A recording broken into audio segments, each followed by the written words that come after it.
On a cold January morning in 2023, 34-year-old Mark Delaney vanished from his apartment in Seattle. No note, no trace, no explanation. The police ruled it a disappearance, but his friends believed something far stranger had happened. Then, 22 years later, in 2045, he woke up inside a classified government facility with no idea where he was or how he got there. But the most terrifying part wasn't that he had jumped 2 decades into the future. It was that he remembered everything they tried to erase. Mark opened his eyes to a sterile metallic ceiling. The air smelled like bleach and ozone. Monitors beeped softly beside him. Wires ran from his chest to a blinking console. He wasn't alone. A voice echoed from a corner. Subject 042 has regained consciousness. As he sat up, disoriented, fragments of memory surged. White rooms, voices whispering behind glass, and a name he didn't recognize: Project Echowire. Over the following days, Mark began to recall pieces of his lost time. Not dreams, not delusions, memories. He remembered being strapped to a chair, questions he didn't understand, and machines that scanned not his body, but his thoughts. A symbol kept flashing in his mind, a triangle with an eye, and the words, property of ECD. But here's what chilled him the most. He wasn't the only one. There were others, some awake, some still asleep in glass pods. One night, during a sudden power fluctuation, the lights dimmed. The hallway doors hissed open for 7 seconds. That's all he needed. Mark slipped past the labs, through abandoned corridors lined with rusted servers and test subjects frozen in cryogenic stasis. He found a terminal. He typed one word: Seattle. A map popped up.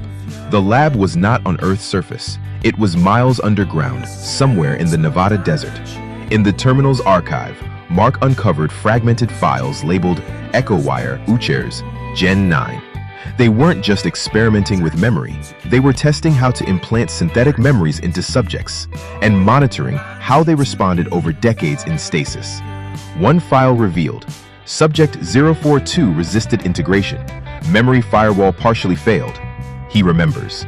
That file was dated January 3rd, 2024, the year after Mark had already disappeared. Mark realized he had lived a life that might not be real. Friends, faces, places, it could all be implanted. Or worse, he remembered someone else's memories. He escaped, or so he thinks. He's recording his story now, hiding from what he calls echo tracers. He believes they're still looking for him.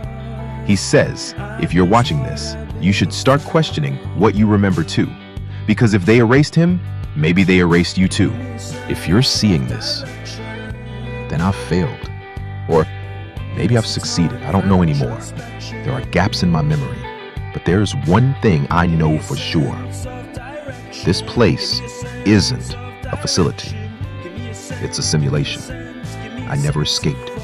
I never woke up. They don't test your memory. They test your sense of reality.